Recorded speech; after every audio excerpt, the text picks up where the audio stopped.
Well, a very big hello to all of our Star Vista Live cruise fans out there and all you fans of great music. I am your virtual cruise host, Jason Benner, and welcome back to another edition of All Access Pass from Home. And this, of course, is my opportunity throughout all of these shenanigans we're all going through to sit with some of the legends, because let's be honest, no matter how big a legend you are, everybody's at home right now doing pretty much the same thing.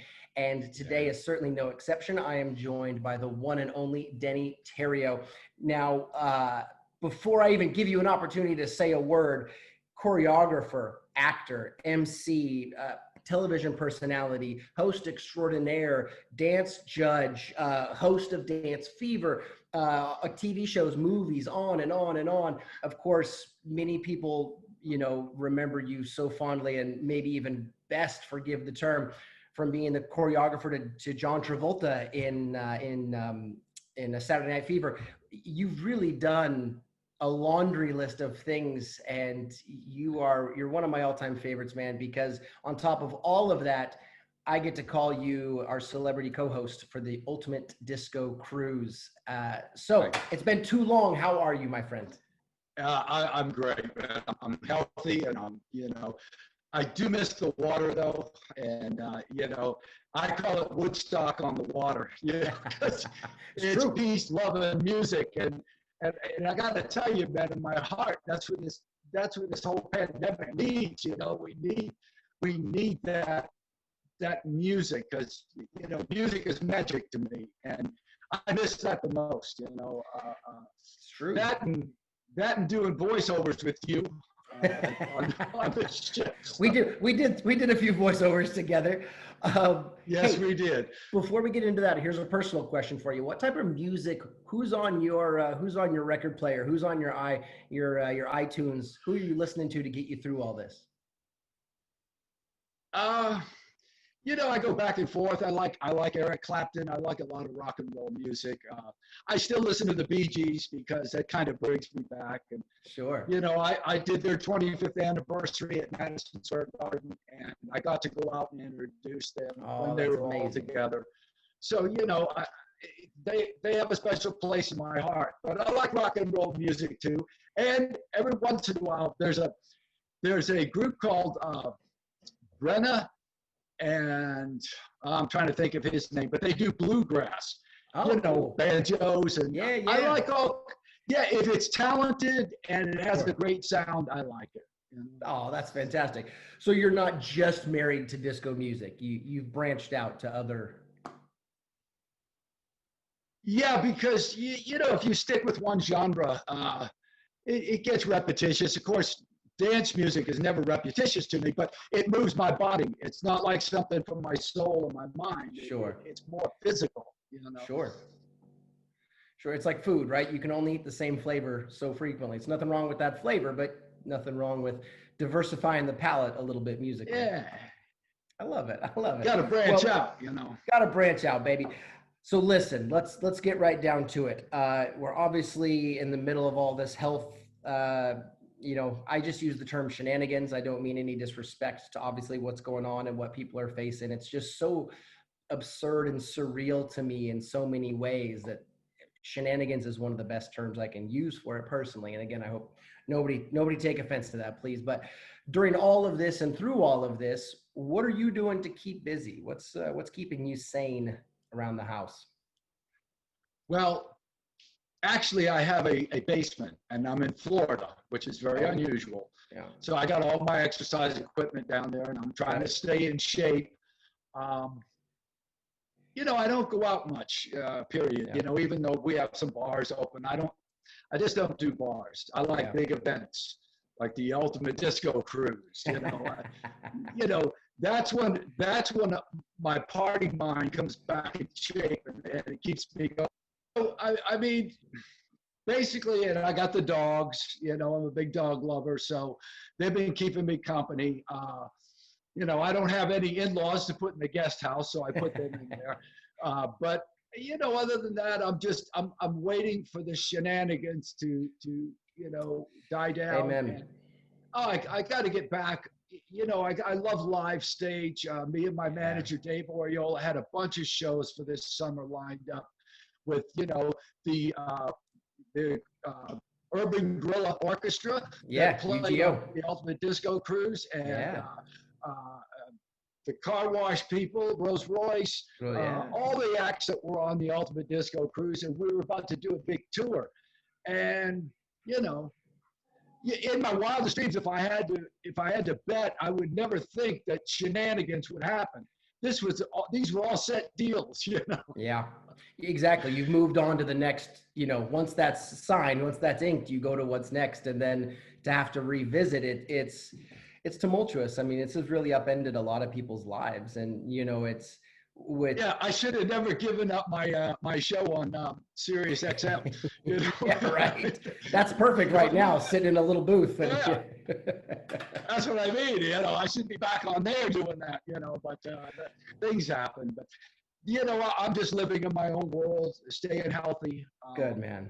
Good. You look good. Just stay positive, Jason, that's all you can do in life anyway. If you get negative, that's what surrounds you. So I stay positive. And, as the old adage goes, the happiest people in life don't have the best of everything. They make the best of everything. And again, I know people are facing stuff and going through the hardest of times. And I have the utmost respect and I'm in awe of what people are managing right now, for lack of better terms. But I've really seen a lot of wonderful response, people that are taking time for themselves, people that are restructuring their mindsets, people that normally struggle with anxiety and things like that are really trying to refocus and create a better toolbox, for themselves. And I've seen it in the entertainment world as well. There's a lot of musicians that are coming out with music. A lot of people putting stuff out that haven't in a long time. Yeah.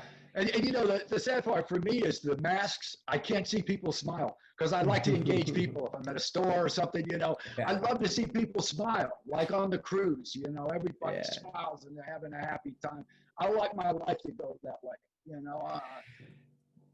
because I've been so blessed, Yeah. Well, and actually let's talk about, you've mentioned the cruise a couple of times and, that's where I was blessed to get to know you. And, the Ultimate Disco Cruise is a pretty unique experience. Disco never went anywhere. And, people are very quick to say that, and I don't disagree, but it is nice to see a resurgence with something like a disco cruise where everybody just gets to come together and party and play. What were your expectations going into it? And how did you feel once you got on board? Well, I've been on one cruise and I spent most of the time in my room. That's another story. I can't really talk about. We'll leave that one alone. Somebody. Yeah, I met somebody. But I was saying to myself, I'm going to be out at sea 5 days in a couple ports. But it really took me over. I remember standing there watching the groups playing, and I was getting goosebumps, and it was just amazing that coming from that generation and then being there again, it's like a time travel, and I really loved it. Clifton Davis, I ran into him. He was on my show. Almost all your groups were on my show. Yeah. Jody Watley, so all these people that were on my show back in the day, getting to see them again, they're healthy, they're happy. It just blew my mind. And then I went on the second cruise and I was ready for it, I actually brought some suntan oil and, things I didn't bring the first time, it's like bread. You were prepped. Yeah. Yeah, I was ready for it. I knew the drill, when the horns go off. Yeah. Luckily though, I had the boats that were right next to my veranda there. So I was just going to jump over the rail until somebody said, no, right into it. Yeah, you can't do that. Then you got to follow the line. So that was a great experience. I'm looking forward to it in 2022. Yeah, I want to get my dosage. My medicine. I think something like the Disco Cruise too will also be it'll be a great dose of medicine for everybody, coming through a lot of hard times, coming through all the, being stuck inside and all the social distancing and the whole 9 yards, which is all great and wonderful and all things we should do. But everyone's getting tired of it. And, what better way than to go hit 5 days on the ocean on the ultimate disco cruise? I mean, no one can be upset And to disco music. No, but the weather was beautiful too. It was stunning. You know what I mean? I mean, know. it was both years. Yeah. Both years. Yeah. It was just so stunning. far. And you know what else I loved? I loved that people bring their costumes. Yeah, You tons. know, like tons of them. Yeah, there was one girl in a Wonder Woman costume, and she fit it very well. But what I'm saying is they dressed up, and, Yeah. and it was just amazing. Seeing the Jacksons and Jody and Kool and the Gang, Yeah. and Tavares, and the Tramps. I mean, wow. KC. KC. Yeah. Wow. Yeah, Legends. Legends. That's the best word for it, man. Absolute legends. So listen, we could spend this entire time talking about the disco cruise. Let's talk about you a little bit. You have a pretty impressive list of accolades to name. If I were to say to you, Denny Terrio, when it's all said and done, some years from now, and people look back at Denny Terrio, what do you want to be remembered for?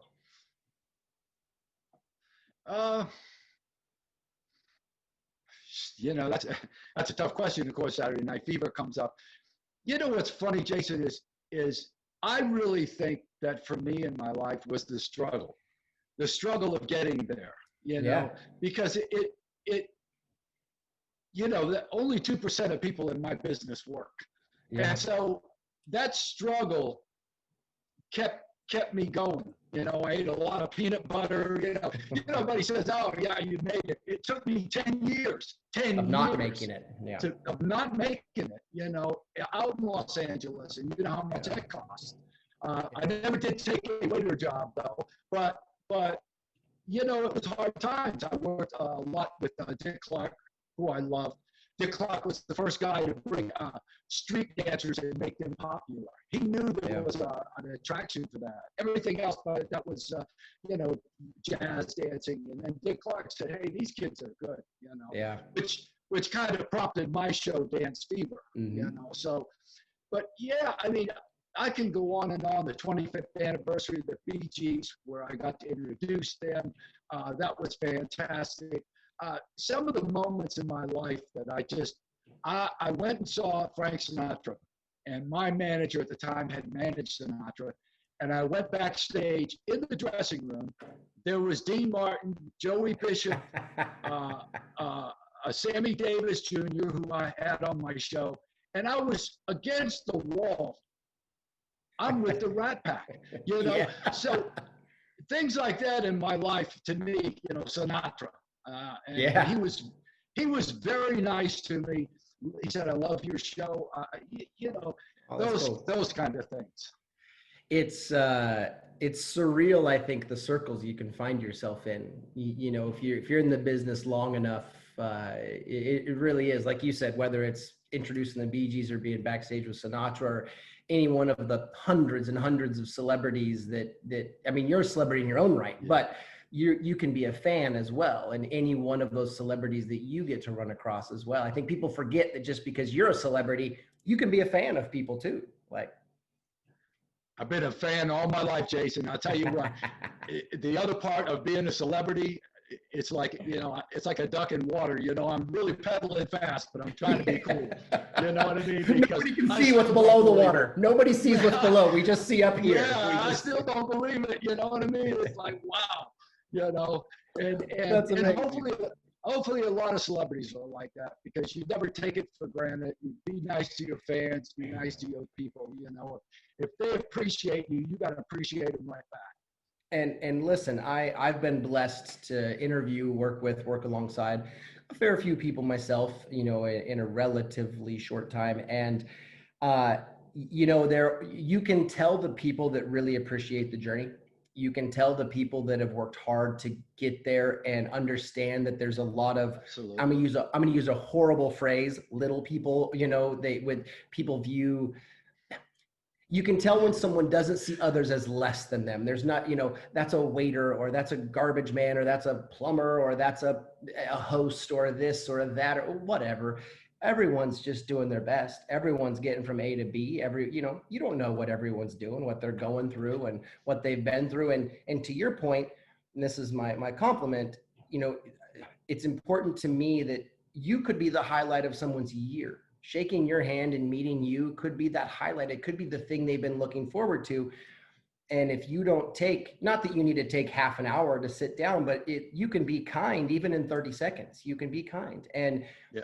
I'm in awe, and I'm very, very appreciative of celebrities like you that take that time. And I see you, I've watched you with your fans. I've watched you with the disco fans, and, you're incredibly approachable. People really gravitate to you and you gravitate back. I can see that people excite you. You enjoy people, not the attention, but just people. You're just one of them. I've watched you dance with innumerable people and just having a good time. And I love that, man. That's such a wonderful part of who you are. And it's a big part of what, it's a big part of your legacy.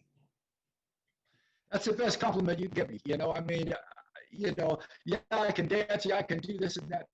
But when you come up and say, Denny, you're an affable guy. I had to look that word up, by the way. Just for this. That means more to me. I don't know about other people, but that means more to me because for me, they are really my bosses, the fans. You know what I mean? If you don't have the fans or people that like you, you shouldn't even be working. Yeah. Your fans should like you, and it's not just liking what you do. It's if they're around you, especially on the cruise, I mean, if they're around you, come up, Mr. Terry, how are you? I watched you, I got engaged to my wife watching your show, disco music, to me, it tugs at my heart, man. It's like, that's cool. That's very cool that my show or that music kind of touched a lot of people's lives, Yeah. It's funny. I had this little girl text me the other day, and she goes, I had to talk to my best friend's grandmother, and I mentioned your name, and she goes, oh, yeah, he was very popular. I'm going, oh, okay, But, you still got it with the grandmas, Denny. Yeah. Well, listen, you mentioned your TV show a couple times. Obviously, a smash hit show, and really is viewed in a lot of ways as setting the table for what is today a massive part of television, which is all these dance shows, from Dancing with the Stars to So You Think You Can Dance. And then on the other side, you have, some of the British versions, Strictly Come Dancing, et cetera. Tell us a little bit about Dance Fever. Obviously, it was a fairly long running show, extremely popular. What was it like from the beginning, and was it all easy going? Was it tough? Did you have to battle through with it, or? It's a funny thing in life in Hollywood. You could struggle, but when you get a little bit of chance, you better have a lot of things on your mind. Merv called me in. They were doing a 2-night special on the movie Thank God It's Friday. And Donna Summer was coming on Thursday. Well, the Commodores and everybody else, they wanted to come on Thursday with Donna because she was the big deal. Of course, yeah. So they had a Friday open. And Merv called me up and he called me to his office and he said, I'm stuck. I got a Friday night open. I don't know what to do. I said, have a dance contest. So I went to about 4 different cities. They put the dance contest together. Bill Wardlow from Billboard magazine, the head guy from Casablanca Records, and Regine from New York were the judges. The next morning, I got a call early, and they said, get down to the studio. We had the highest ratings we've had in 13 years for the dance contest. So I went down. The judges were Hervé Villechaize from Fantasy Island, Barbie Benton, and who was George Jefferson. Oh, yeah. I'm going to blank completely on his name, but I absolutely, yeah. Sherman Hemsley. Hemsley. Great guy. We shot the pilot in a storage room. I had to, I do my last bit from the cue cards. I had to duck under the cameras and run 3 cameras down. They had to wipe me down because there was no air conditioning. It was a storage room. And we shot the pilot with the Village People. They were the musical act. Next thing I know, we had 13 shows for the summer, and I on the show went 8 years. And Third that longest was, running show in the history of syndicated television. that's awesome. That was late, what was it, 79, 80, right in there? Is that correct? 79, 79. 1979. Now, I just turned 16 then. you were just a baby. Yeah. So obviously, the work on Saturday Night Fever, choreographing, some of the most iconic dances and dance moves in the history of dancing done in a movie. Tell us a little bit about that. How did you get into it? Well, was Travolta receptive? I know you and I have talked about it, and you got some great stories around it. And the simple how you came to the point because you had to adjust. Well, when I first went out to California, I started in dance contests, and it was very big at the time, early 70s. And I started winning the dance contests. And then I got with a group called the Lockers. Yeah. I won the state championships, couples and singles, in 1972, I believe it was something like that. And Tony Basil saw me. She put me on with Dick Clark. And so I actually started in dance contests. And when I got with Travolta, I never choreographed anything before. I said, just teach him what you know. So when I taught him what I knew, he put it in his style. And I never tried to make him look like me. I went with his style with my dance steps. And John was a pleasure to work with. He was doing Welcome Back, Kotter at the time. Yeah. So after the show taping, he would have to come to the rehearsal hall. Now, a couple of times I had to go down and get him, because they would go out and talk to the audience. And, sure. And, that would get a little bit, it was 200-300. Come on, John. Yeah. And I'd have to go down there and give him the old stink eye, hey, come on, we got work to do, yeah. It's a tick-tock, But he was wonderful to work with. The first time he came into the studio, he said, he gave me that Barbarino thing. I already know how to dance.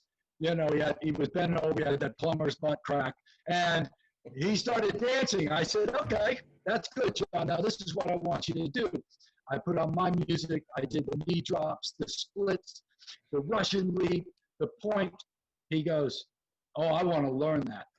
Because in my life, I was always told, don't tell me, show me. If you've got something to say, show me, because visuals are more important. And from then on, it was great working with him, And how did the famous point come about?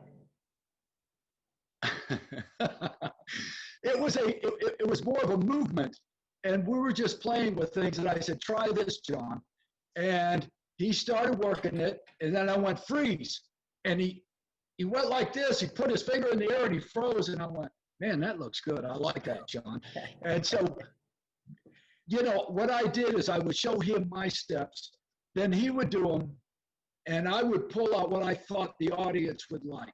And the point was great, especially when I'd yell freeze and hit that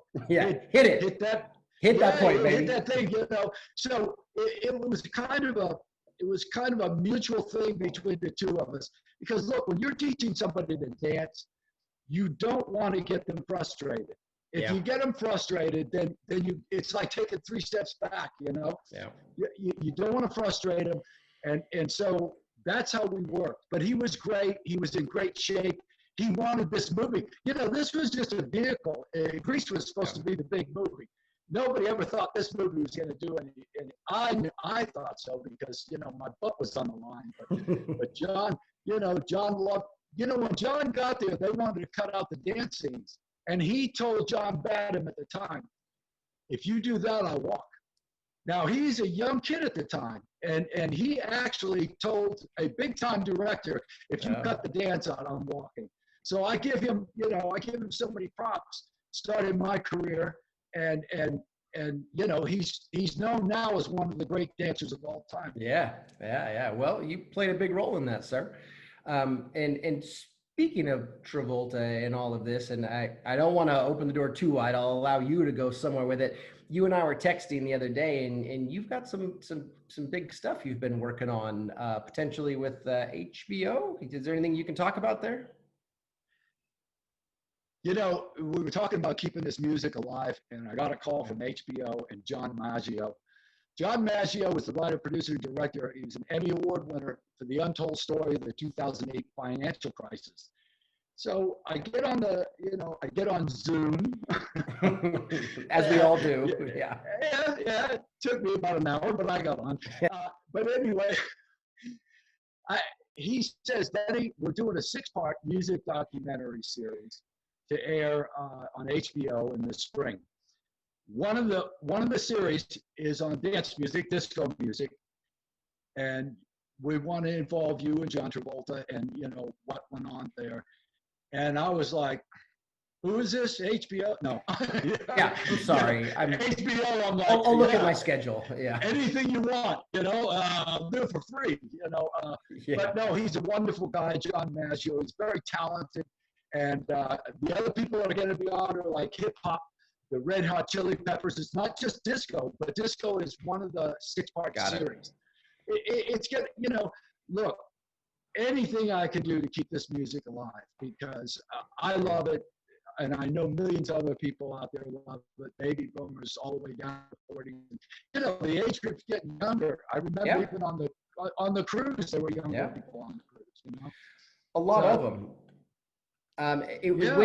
When roughly do you have any idea when people are going to see this? Do we know yet? The spring of 2021. Spring of 21. Okay, so a few months left, but spring of 21. Yeah. It's great. That's great. Something to look forward to. Is important. And for me, that's this year's shot.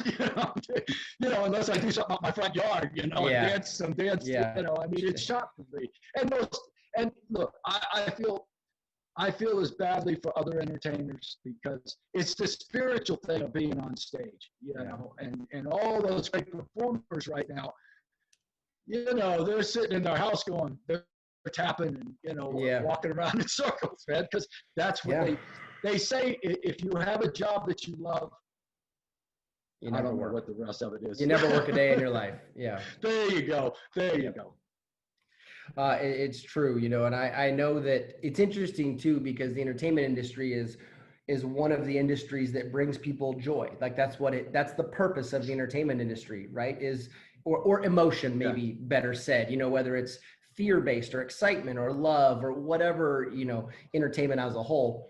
And it's one of the industries we really need the most right now, but it's the one it's one of the industries that's affected the hardest, because you can't do live performances for an audience. You can't, you can't even go on set and shoot films right now outside of extremely restricted small sets and things. And I mean, you and I were joking on text, just a couple of days ago, that even voiceover stuff isn't, everyone's just taking a step back to wait and see, kind of what happens here. And we need it now more than ever, but it's like everyone else. It's a hurt industry, for lack of better terms.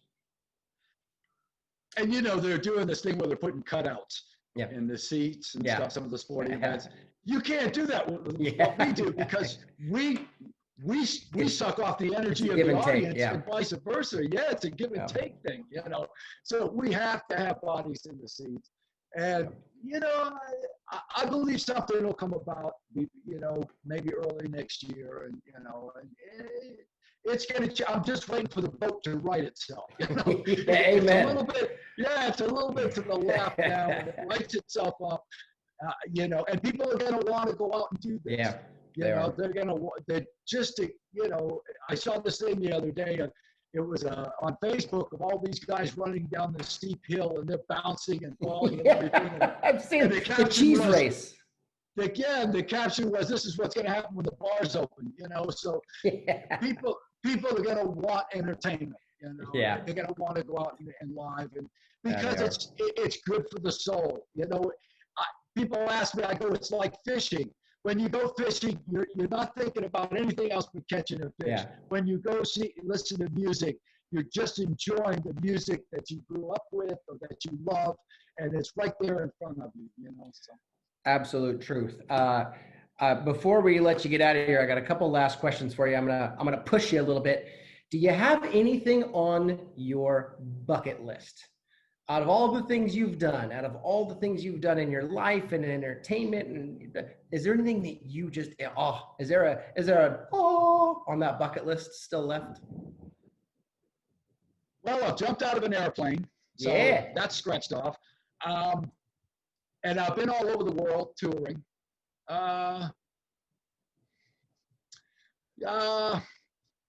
Probably, yeah, on my bucket list, I'd like to meet Angie Dickinson when she was like 22. But you asked me. Listen, I'm sure we can make that happen. It seems feasible. It seems feasible. You know what? Life's been good to me. I've been blessed, and I've done just about everything. You know, I've been to That's the amazing. Eiffel Tower. I've been to all the, the spots that people go to, and so no, I really couldn't think about my bucket list right now. That's great. If I could live forever, I'll take that. But I think that's on everybody's bucket Yeah, right. list. Maybe, I don't know. We'll see. I don't know. And before I ask my final question, earlier when we were getting things set up, I saw some dogs behind you, and you mentioned that you're dog sitting. Tell us a little bit about what's going on. They're not there now, but who are you dog sitting? Yeah. Well, I've got two black labs, a father and the son. These are all shelter dogs. The one interesting dog that I got from the shelter is actually the American dingo. It's probably one of the only wild dogs. They live in the swamps and oh yeah, and you can't let her out because she'll run 15, 20 miles without stopping. Wow. She's a wild dog, beautiful dog. And then the other one is kind of a mix of pit bull and a lab. But the two black labs are beautiful and shelter dogs. And I, I'm a big proponent of going to the shelter and saving these dogs because there's so many of them out there.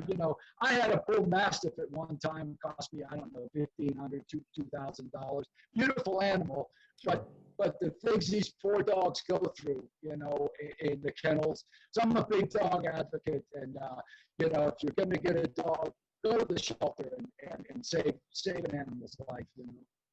That's wonderful. We have 2 rescues as well, my wife and I, and so we're right there with you. We believe wholeheartedly in it. There's a lot of dogs that need a lot of love out there, and it's a great opportunity, especially going through this right now. I think a lot of people financially have had to give their dogs up, which I hate to see, but I can't fault people for having to make incredibly hard decisions. So there's going to be a lot of dogs that need love, that need homes. Great message. Yeah. And I knew I liked you, Jason. You like animals. I love that. I love that. That's a great thing. Go ahead. No, I was going to say my wife. There's few things in the world that make her angry, but anything animal related when it comes to neglect or abuse or anything like that, I mean, steamed anger, instant anger if it comes to any type of animal abuse, man. And I'm not far off that. I like her too. Yeah. Hey, listen, when I'm home, I boil chicken for them, beef, eggs, mackerel. No, they eat better than I do. I'm telling you. I was going to say, I'm coming over just to eat your dog food, man. Yeah, they eat better than me. I put a little bit of kibble in there, and the rest is all great, great stuff, great protein for them. Oh. But I look at it this way: if I had to take them to the vets, it'd cost me an arm and a leg. So you keep them healthy. No, I love them. They love me. The only time I don't like them is when I can't find a spot on the bed. Because they're all over 80 pounds. Yeah, cuddle bugs. Yeah. Yeah, big dogs. We have 2 80 plus pound dogs, and yeah, it's the same battle. It's, I'm the odd one out, really. Yeah. Oh, absolutely. And I find myself going, excuse me, can you scoot over? I'm right. actually talking to him with respect, Yeah. Pardon me, pup. Yeah. Well, please, can I go to sleep? Before we let you go, is there anything you'd like to share with all your fans and all the disco fans and all the Star Vista Live cruisers? I know, obviously, we've been talking about it, but everybody's going through some things, and I think you're a positive beacon for a lot of people. Any message you'd like to share? I just want to tell everybody to stay safe. This is a whole new thing in life, but the boat will right itself. Just do what you can do to keep yourself safe. especially older people. They're more susceptible. Try to do what you can. Wear a mask when you have to. Please stop wearing a mask in the car. I see people with face gear and masks driving in the car. I don't understand that, but if you got to wear a mask, wear a mask. Do everything to protect yourself and your family, and God bless. It's a great message. Well, Denny, you are phenomenal, man, and I really appreciate you taking the time. I know you're busy, and you got all those dogs to take care of. You know how I feel about you, and I can't wait to see you again soon here, man. Hopefully we can get this thing going sooner rather than later. Thanks, Jason, and I feel the same about you, and Janine too. I've only met her a couple times, but she's a lovely lady. So you'd be good to her now, Jason. Listen. Janine's the boss, man. We're all very good to Janine. We know better. If you're not good to Janine, you don't exist long in this cruise industry. I can assure you of that. So be nice to the dogs too. Yeah, exactly. Listen, Denny, I appreciate you, brother, and I wish you nothing but the best down there, and I'll be in touch soon. And to all our fans out there, all the fans of Denny Terrio, of course, the Disco Cruise and all the other Star Vista Live cruises, thank you so much for tuning in. As always, I'm your virtual cruise host, Jason Venner, sitting beside the one and only, the dancing machine, Mr. Denny Terrio. We love you all. Be happy, be healthy, be safe, treat each other with kindness, as much empathy. And if you want to get in touch with me, the Denny Terrio Dance Party on Facebook. And see what I'm doing. The Denny Terrio Dance Party on Facebook, I'm doing baby. Right now in my room with the dogs. Yeah. Thanks, all right, Jason, my friends. Man. Thanks, Denny. Good, appreciate you, man. To everybody, we'll see you soon. Awesome.